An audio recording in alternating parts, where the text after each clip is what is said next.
UNESCO znamená United Nations Educational, Scientific and Cultural Organization, což česky je Organizace spojených národů pro vzdělání, kulturu a vědu.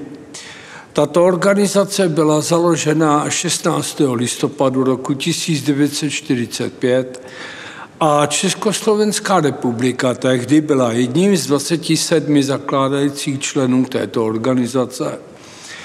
Po roce byla oficiálně potom stanovena základní úmluva, což se stalo 4. listopadu roku 1946. Od této chvíle začalo UNESCO samostatně pracovat a jeho sídlem centrály byla stanoveno město Paříž. Vzhledem k tomu, že po listopadové revoluci zanikla Československá socialistická republika a vznikl v podstatě nový státní útvar, který se nazýval Česká a Slovenská federativní republika. Je zcela logické, že tato neměla samozřejmě úmluvu s UNESCem a tudíž bylo potřeba přistoupit k tomu, aby tento nový státní útvar požádal UNESCO o přijetí. Toto se stalo v únoru roku 1990 a oficiálně Česká a Slovenská federativní republika byla jakoby nově přijata do UNESCO v květnu roku 1991.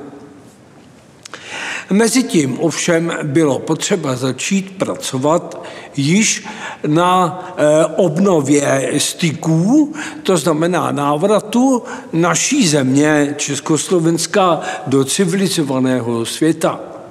Což samozřejmě právě UNESCO velmi umožňovalo cestou výzkumu, cestou kulturních akcí a samozřejmě i následně potom vzdělávání. Bylo potřeba tím pádem začít pracovat rychle, protože čas tlačil. Takže na Ministerstvu zahraničních věcí při vznikla sekce kultury, které vládl pan Martin Stropnický, současný jednak známý herec a jednak současný velvyslanec České republiky v Izraeli. Ten dá se říci, pověřil a jmenoval pana magistra Michala Beneše člověkem, který měl na starosti UNESCO, to znamená Československo, aby se začalo a bylo možno zapsat jeho památky na List of the World Heritage, čili světového kulturního dědictví lidstva. Krom toho bylo potřeba získat určitého spojence, který již má zkušenosti s touto akcí nebo s touto organizací na evropském než kvůli světovém poli. Tímto se stalo Rakousko. Rakousko, jak všichni dobře víme, má nesmírné množství památek UNESCO, zejména ve Vídni. V této otázce velmi pomohli dva ambasadoři, čili velvyslanci České a Slovenské federativní republiky jmenovaní po prvních svobodných volbách. Byla to paní Magda Vašáriová v rámci tzv. Bilaterálních vztahů a pan doktor Judr Jaroslav Říha v rámci tzv. Multilaterálních vztahů. To proto, že Vídeň je sídlem IAEA, což je International Atomic Energy Agency, čili nám všem dobře známá agentura pro atomovou energii. V důsledku činnosti těchto dvou ambasadorů bylo Rakousko velmi nápomocno nám při získávání zkušeností v práci s UNESCem. Po rozpadu ČSFR samozřejmě zanikla funkce těchto ambasadorů, ale pan doktor Jaroslav Říha se stal prvním středoevropským zastupitelem ve velmi mocné organizace Spojených národů, kterou byla nebo je takzvaná rozpočtová komise. Byl jmenován přímo generálním tajemníkem OSN a velice pomohl České republice bych řekl, takovém jako propagaci České republiky ve světě. Hovořil 3 jazyky plynně, anglicky, francouzsky a německy, takže skutečně pro něj nebyl problém tuto situaci zvládnout a velmi nám pomohl. Čest jeho památce. Co se týče Kutné Hory, bylo potřeba opravdu spěchat, protože v podstatě je možno říci, že došlo k tomu, že nastala situace, kterou můžeme lidově nazvat, kdo dřív přijde, ten dřív mele. Z těchto důvodů bylo velmi výborné a velmi kladné, že dosluhující pan předseda Městského národního výboru, dnešní terminologií starosta města, pan inženýr Ladislav Pospíšil, již na jaře roku 1990 velmi rychle pochopil význam a obrovský smysl toho, aby Kutná Hora byla zapsána na světový seznam památek UNESCO. Díky tomu přesvědčil tehdejší ještě představenstvo Městského národního výboru k tomu, že vznikl souhlas s tím, aby Kutná Hora se o tuto poctu ucházela. To byla jedna z podmínek UNESCO, které má naprosto zásadně a neodiskutovatelně podmínku v tom, že musí souhlasit s tím politická reprezentace dané lokality, o kterou se jedná. Tím pádem bylo možno přinést tuto přihlášku a sdělit tuto informaci na důležitých místech, jednak u památkářů, jednak samozřejmě na kultuře a hlavně na Ministerstvu zahraničních věcí u pana magistra Michala Beneše. Tímto byla splněna základní podmínka a mohlo se pracovat dál. Po svobodných volbách a vzniku nové reprezentace, politické lokální reprezentace, kterou představovalo zastupitelstvo města Kutné Hory, z níž vznikla městská rada a samozřejmě starosta a místostarosta. Tyto orgány všechny rovněž pochopily a okamžitě podpořili snahu Kutné Hory o to, aby se zapsala na tento prestižní seznam. Co je ovšem velmi důležité, nutno si uvědomit, že Kutná Hora se musela potýkat se 2 překážkami, které byly velice závažné a o kterých se příliš neví. Za prvé, díky velmi časným a dal by si říct přesným informacím, které jsme získávali z Ministerstva zahraničních věcí, jsme se dozvěděli, že UNESCO má celou řadu podmínek, které jsou naprosto nekompromisní a které pokud nejsou dodrženy, tak padá veškerý jakýkoliv zájem ze strany města, ze strany organizace UNESCO. Takže první velmi důležitou podmínkou bylo a je i nadále samozřejmě, že daná památka nesměla být nijakým způsobem měněna, rekonstruována, přestavována a podobně i v minulosti. Toto například postihlo Karlštejn, takže Karlštejn neměl šanci vůbec se o toto zajímat. Naštěstí Kutná Hora získala tuto informaci velice včas, protože původní úvaha byla, že by se jednalo o chrám svaté Barbory. No jo, jenomže chrám svaté Barbory byl několikrát přestavován, čili značí to, že pokud bychom šli touto cestou, skončila by Kutná Hora stejně jako Karlštejn. Tady v této souvislosti je nutno přiznat výraznou zásluhu panu inženýru architektovi Petrovi Kalfusovi. Byl památkář, který vymyslel, že pokud je tato situace takto nastavená, takže by bylo možné a vhodné se požádat o centrum, historické centrum města v Četě, tedy Barbory, což samozřejmě pak už ty podmínky a tvrdé podmínky organizace UNESCO splňovalo. Od této chvíle začali pracovat památkáři, pracovat pracovníci na Ministerstvu kultury, mnoho lidí na tvorbě této žádosti.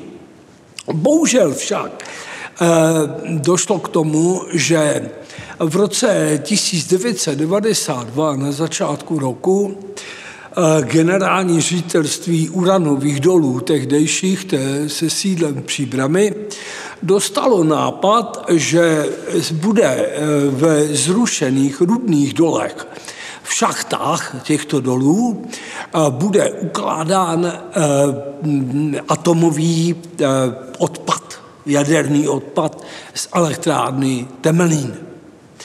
Samozřejmě vám jistě nemusím podotýkat, že pokud něco podobného by se dělo, tak mohla Kutná Hora samozřejmě zapomenout na to, aby podávala žádost. Bylo nutno tedy přesvědčit veškeré další činitele, kteří na tom trvali, o tom, že nebude vhodný tento postup, naopak, že by Kutné Hoře velice uškodil. Tady nutno říci, že naštěstí zvítězil zdravý rozum, takže Kutná Hora mohla následně dál pokračovat. A došlo pak k tomu, že po dalších volbách nově vzniklé zastupitelstvo v roce 1994 přijalo tuto snahu za svou a nějakým způsobem nebránilo tomu. Důležitá tady je jedna věc, která spočívá v tom, že UNESCO u všech těchto žadatelů vysílá komisaře. Komisař je člověk, který má za úkol velmi nekompromisně sledovat chod města, jestli je pravdou to, co se píše, to přihlášky a jestli skutečně to odpovídá faktům.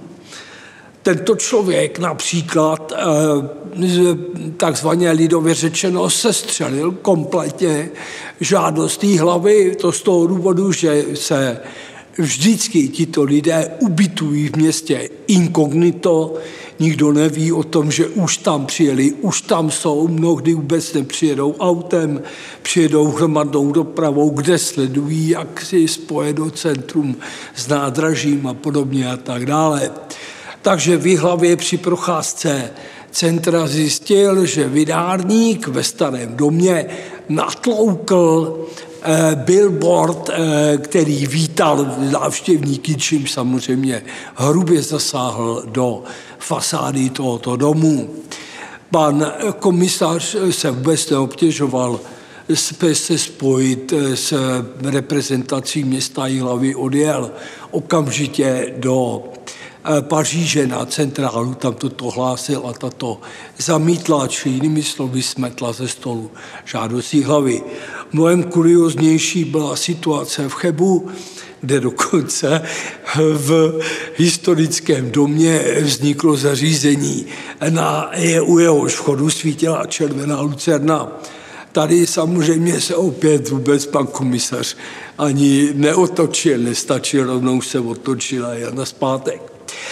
To říkám hlavně proto, že nejšlo o nějakou formalitu nebo banalitu, to, že přijede komisař, který bude zkoumat naší žádost. Pan komisař skutečně přijel, ubytoval se v hotelu Mědínek, samozřejmě inkognito, nikdo to nevěděl. lidově řečeno zhruba 3 dny, tady čmuchal po městě, sledoval cvrkot, jak to vypadá, jaká je situace. A naštěstí po 3 dnech se přihlásil na městském úřadě Kutná Hora a pak společně s panem starostou, tehdy už novým starostou, jiným starostou, panem inženýrem Šancem, a pak tady procházely tyto myšlení, tyto věci, celé prostory a tak dále. Takže vše prošlo a Kutná Hora skutečně se dostala na pořad generálního zasedání UNESCO, které se konalo 9. prosince roku 1995 v americkém státě New Mexico v jeho hlavním městě Santa Fe. Českou republiku, a to je důležité, reprezentoval pan magistr Michal Beneš. Kuriozitou, nevím, jestli to lidé vědí, bylo, že Kutná Hora nebyla sama, kdo byla schválena na tomto zasedání a dostala se do skutečně velmi elitní společnosti, a to starobylého města Edinburgh a veselého, rozvedného města Avignon. Skutečně velmi dobrá společnost. Tím pádem veškeré úsilí bylo ukončeno úspěchem a zdárně. Oslavy se pak odehrávaly v květnu následujícího roku 1996, kde přijel i tehdejší ministr kultury vážený pan Pavel Tigrit a zároveň přijela i s ním vážená paní docentka MUDr Jaroslava. Teď mě to vypadlo. To je šílené, nezlobte se. Velmi se omlouvám. Bouzerová, už je to tady. Ano, doktorka věd, která byla ošetřovatelkou pana Jana Palacha, signatářkou Charty 77 a hlavně velice vynikající, excelentní překladatelkou díla pana Dicka Francise, s kterým jí pojilo celoživotní přátelství. Tito lidé na jaře roku 1996 plus pak návštěva na podzim téhož roku pana prezidenta České republiky, pana Václava Havla, neřkuli samozřejmě o návštěvě manžela britské královny Alžběty II., pana prince Filipa. Samozřejmě velmi výrazně pozvedla Kutnou Horu a dostala ji na piedestál významných měst, evropských významných měst. Důležité ještě je, že v roce 2009 potom zorganizovala zde v tomto městě sezení velvyslanců 27. evropské při Evropské unii. Naše velvyslankyně paní doktorka Milena Vicenová, která byla ambasadorkou České republiky při EU. Vidno, že z řečeného jistě všichni pochopí, že se jedná skutečně o velmi prestižní záležitost a je nesmírně dobře, že se to povedlo i v tomto městě Kutné Hoře. Osobně jsem byl trošku překvapen, že se tady vyskytli lidé, kteří nebyli příliš nadšení a dokonce mnozí byli i proti tomu, aby Kutná Hora byla na seznam UNESCO zapsána. Dokonce, což mě trošku překvapilo, se tak stalo i z řad odborné památkářské veřejnosti. Nicméně vše se podařilo, všechno dobře dopadlo a já bych chtěl jenom říct, že se podíleli na této činnosti nesmírné, dá se říct desítky, ba i stovky lidí, nejenom co se týče Kutné Hory, ale veškeré České republiky, čili všech 12 lokalit, které jsou zapsány na tento prestižní seznam. Toto se podařilo především díky panu magistru Benešovi a jeho dokonalé znalosti problematiky plus velice dobré a výrazné diplomatické šikovnosti. Jsem velmi rád, že současné zastupitelstvo, a to jak vedení města, tak ale i městská rada i zastupitelé, si jsou plně vědomi tohoto faktu a po celý tento rok velmi intenzivně lidi seznamují s tímto velice významným počinem. Chtěl bych říci, aby lidé, kteří přesto váhají a mají dotazy ve smyslu, a co z toho máme a podobně, těm bych doporučil, aby navštívili nadaci Kutná Hora památka UNESCO, která sídlí která sídlí v Dačického domě a kde se jim dostane velice fundovaným profesionálním odpovědím. Na závěr bych chtěl říct a popřát úspěch další obyvatelům města Kutné Hory, zdárný boj s zrádnou chorobou, nevyzpytatelnou COVID-19 a popřát všem plné zdraví, hezké Vánoce a šťastný nový rok. Děkuji.